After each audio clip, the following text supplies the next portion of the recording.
Hello my friends, welcome back to my channel. Welcome to today's video, which is going to be a try on testing this new concealer by KVD Beauty, and it is the Good Apple concealer, the one that is on the tails of the ever so hyped foundation from like a year ago or so, which I actually quite like that foundation. So I definitely was super intrigued by this concealer. I'm always down to try a good concealer that hopefully will reach my top 3. Big shoes to fill, but I definitely wanted to try it out with this one. So if you're interested in seeing how this concealer worked for me, let's put it on together. Let's see what it does.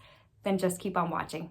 All right, so some details before we go into the application of this product. I did pick the shade Light 109. Now here is the caveat. I did not realize they had a light medium shade. So the way it works is that they have it labeled like light, medium, deep, and the light mediums are categorized or labeled as medium. My eyes immediately went there. I didn't even look at the description. So come to find out, there is a shade that is definitely better suited to me that I likely will be exchanging out. However, the Light 109 is for light pink neutral undertone, and I have found, if you share my same skin tone, I have found that the not only neutral but the pink aspect really does help my under eye situation as far as like canceling out the not discoloration but the deep under eye circles, and so that is what I typically roll with. So it comes in a simple box like this. For reference, it is made in the USA. It has a 6-month shelf life. It does state it is a recyclable box and tube, so definitely want to recycle this when you're done. And it says it's for under eyes and beyond, crease resistant, no cake, full coverage, infused with apple extract to help nourish skin, which I think is super important because there's some concealers that just literally are so concentrated and just so, and maybe they're not even meant to nourish skin, but they just make your under eyes look terrible. So definitely some high claims there. It's supposed to also, I read on the Ulta website, it's supposed to be very, and I forget what term they used, but basically extremely high coverage with also being very lightweight. So let's talk about the packaging. It looks like this. It's actually really pretty. I initially thought this was going to be a dropper type of thing. It's not. It's literally just plastic. It's just the style of the tube. I like it. I think it's different. I like the ombre, the black to the clear, where you can see your shade down here. It's just nice. I like it overall. My favorite part about this product is the doe foot. It's a little flat applicator. It literally looks like this. And for me, what I found during this application, which this is going to be the first time we try it, is that it's super soft. Like it's very just gentle on the under eyes, which is what you want. So very unique, different applicator, and I'm here for it. So in case you are wondering what this shade looks like, here it is. Again, if you share my same skin tone, this one's a little bit light. So yes, it's brightening, but I typically like to go something a little bit more closer to my skin tone. So this is gonna need to be switched out, but that is what the shade looks like there. So definitely a thinner consistency. Thinner than what I expected. I expected kind of goopy and thick, and it is definitely not. Definitely the opposite end of the spectrum. So that being said, let's go ahead and put this on the under eyes. We're gonna do sponge, we're gonna do brush, one setting powder, one not, and that way we can just kind of get a feel for how this thing works. Obviously, it's very early in the morning. I've only worn this for a few minutes at this point in time. At the end of the video, I will probably include a photo just to let you know, or just to show you what I'm looking like later on in the day. But that being said, let's go ahead and put this on together. Let's see how this thing works. All right, my friends, so we're gonna go ahead and put this on the eyes. This looks like a dropper. It's not. It tripped me out for a second there. And so I think I may have gotten a little bit too light of a shade. I thought I was doing good, but I got Light 109, which is the light with pink neutral undertones. I think I needed light medium with pink neutral undertones. I didn't realize they even had a light medium because it's called medium. So I may end up having to switch this out, but let's go ahead and put this on both eyes. I'm just gonna go directly on. I like this little flat applicator, this little doe foot. It's super soft, super smooth. The fact that it's flat just really makes it go on, like it just feels soft upon application. So let's go ahead and put the other eye. Now, sometimes what I do, depending on the type of concealer is that I'll put it on and I will let it set for a few seconds just to kind of thicken it up, make it a little bit more emollient so that it provides higher coverage. But this is claiming to be a very high coverage concealer to begin with, so I don't think we need to do that. I do think it looks a little light. So I will likely change that out, but that's fine. So we're gonna do this one of two ways. Hold on, I need to get my setting powder also for the mirror. So we're gonna spread this out with the sponge on one eye, with the brush on another eye, and see how that works. Ooh, this mirror is dirty. This is a Morphe sponge. I am picky about my sponges, and this is one of the ones that seems to work okay. Their red ones are the best though, but they can be, their limited collection sponges are very hit or miss. Yeah, this is definitely too light, so I can already tell you that I don't like the shade. If you are my same skin tone, then the light 109, you need to go up a shade and go with the light medium. This is definitely light. I do feel like it's spreading out really nicely. It's blending, it's kind of, I mean, of course, the fact that it's light is going to, I feel like, it shouldn't factor in on the performance of the product, but it's actually not too bad. Maybe kind of brightening, I don't know. But it's blending out really, really easily. Surprisingly, I'm not seeing it super cakey, which that is something I did expect. Just because with these, I have a hair, high coverage concealers, it ends up looking just really cakey. And then right here under my skin where it's like that thinner part where it's got the little, you know, I don't think bumps is the word, but maybe not even wrinkles, but more texture. I don't know. Sometimes it can look like chicken skin. I know that sounds gross, but it's not doing that. Okay, so let's go in with a brush. This is the Milk Makeup and Sephora collection brush. And so I typically, brushes are harder for me to use for under eye, like spreading of concealer, just because, like, for example, they're so small that I end up having to like wipe the excess off.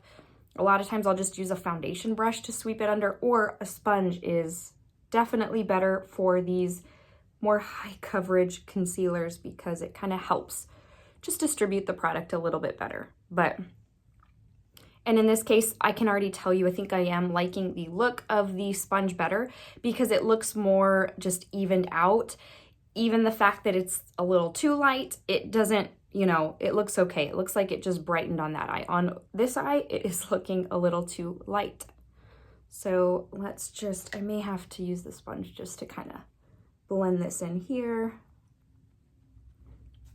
So yeah, I will definitely be calling my store to see if they have the light medium. I am usually good about picking my shade, but I was a little intimidated just because of the Rare Beauty powder. I totally picked the wrong shade. It was just too deep. So I figured I should go lighter on this. And again, not knowing or not noticing that they had a light medium because it was called medium. So anyways, here we are. Okay. Wow. I love how that looks, like right off the bat. Shade aside, I'm not going to talk about that anymore. Shade aside, I really like how this looks. My goodness.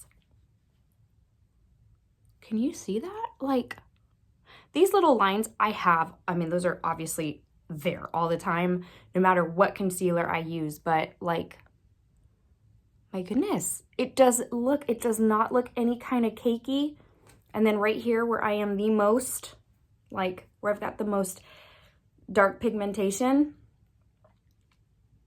wow, that application was surprisingly easy for being that high coverage of concealer. I will also tell you that the consistency feels a lot thinner than I would have expected.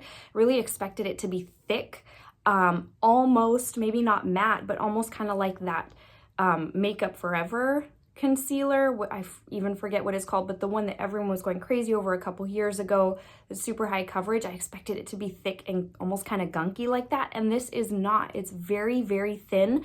My first impression when I first watched it was that it felt almost kind of serum-y. I don't know, but that looks nice. Okay, so let me grab a brush and we'll powder one eye just so that we can see the difference. All right, so this is the Sephora collection. It's a contour brush. I use it for my under eyes, and I am using my tried and true Pat McGrath. Let's see, the label is just completely, like, you can't even read it anymore, but it's the under eye brightening powder in the shade Light. So light on light, this is gonna make it a little bit. Let's powder the sponge side, because, oh goodness. I'm just gonna lay this, I just put a light layer down just because, again, I don't want it to look any kind of, you know, cakey or anything like that. But wow, this is very surprising. I did not expect this. This looks really, really nice. I'm gonna leave this powdered. I'm gonna leave this unpowdered. What I'll probably try to do is snap a photo later on in the day, just so that I can kind of try and capture the wear. But it is 6:51 right now, 6:51 a.m. and so we've got some, obviously, wear time. We've got a day to work through, and so yeah, I will keep you updated on how this works. But so far, like, initial application, spreading, blending, I am so super impressed. All right, my friends, I hope you found that helpful. If you've been interested or intrigued by this concealer, which I think a ton of people are, then now you kind of know how it worked. Super easy to work with. Definitely the complete opposite of what I thought. And you may ask, well, why'd you buy it if you thought it was going to be that thick and gunky? Well, I really do like the foundation, and I felt like this had promise for me. I just didn't really know what to expect, and I had already formulated my thoughts of what I thought it was going to be, but it was so different in a very good way. So it was very, very thin. It was easy to apply. I love the applicator. It's just so easy. It's so soft. It's gentle in that under eye area, and it just blended out so easily. Obviously better and easier with the sponge than a brush, but that's an everyday thing for me. I always find it more difficult with a brush, no matter what concealer I'm using. So that definitely wasn't because of the concealer. So I do like I think I like the sponge. I feel like they look pretty similar, honestly. I think I like the sponge side a little bit better just because it looked maybe slightly smoother. For me, it was quicker, easier. This was super blendable, so much more than I thought it was going to be. And again, it not being thick, you know, and it's creamy. It's got, like, I don't want it to seem like it's like a super thin, runny consistency. It's creamy. It's just not thick and gunky, kind of the way I explained that Makeup Forever one to be. So definitely so pleasant. This surprise was just wonderful. Everything I thought it wasn't going to be, it was, and I'm just super happy with it. The only other thing is to figure out how it wears throughout the day, so I'll keep you updated on that. All right, before I let you go, oh, and then lastly, I think it was $28. So I did not mention it at the start. I feel like that's pretty in line with what you would encounter on a concealer price tag. But I mean, the Rare Beauty line is obviously more affordable, and I love that concealer as well. But overall, if you're looking for a concealer, I feel like that's kind of what you would pay. So before I let you go, my friends, just a couple of things. I hope you'll give this video a thumbs up if you enjoyed it, and that you'll consider subscribing if you are new. And before I let you go, I just want to give you a quick verse of the day to encourage you and tell you that Jesus loves you. Today's comes from Luke 1:37, and it says, "For no word from God will ever fail." All right, my friends, I hope you are having a wonderful day. Thank you so much for stopping by. I will insert a photo, and yeah, we will talk in the next video. Until then, stay well, my friends. Take care.